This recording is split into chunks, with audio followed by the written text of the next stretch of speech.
Laki pa na ito. Dapat ganito. Para pa din yung gano'n. Hindi ako dadaan.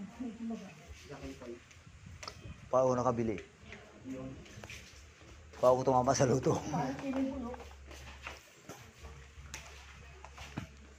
Asa na yun? Bakit bukas na yung mga katabi niya? Wala na. Hindi na siguro nakabayo. Hindi na nakabayan. Ang pagkakabili na.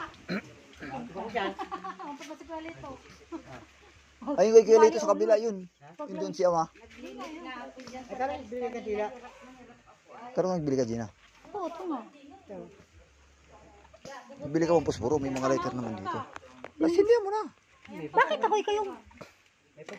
Hindi naman uso sa amin yun. Oo, ito ka. Yan, yan. Oh. Wag.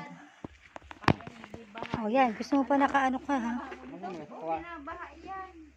Minsan hanggang dito ang tubig yan. Maulan.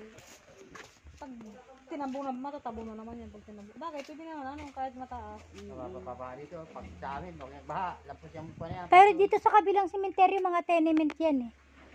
Parang apartment yung ano. Binago na Pwede mo naman gawin ng flooring yan. Hanggang dyan mo isagad mo na yung taas.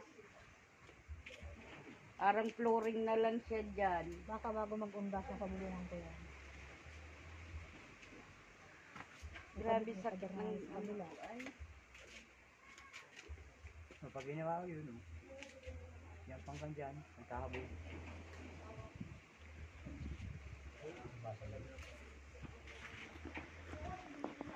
Pag binubungan mo, hanggang sa ganda rito, sa kabilang ito. Ay, alulo dapat yan. Tapos na yan kanya. Wala daw niyari yun.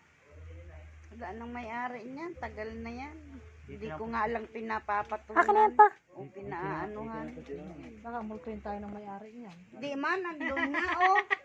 Yung, kita mo yung bagong gawa dyan. Saan tayo dumaan? Sunod, Di ba doon? Doon. tatlong sunod-sunod yun na ganito, oh. Ha?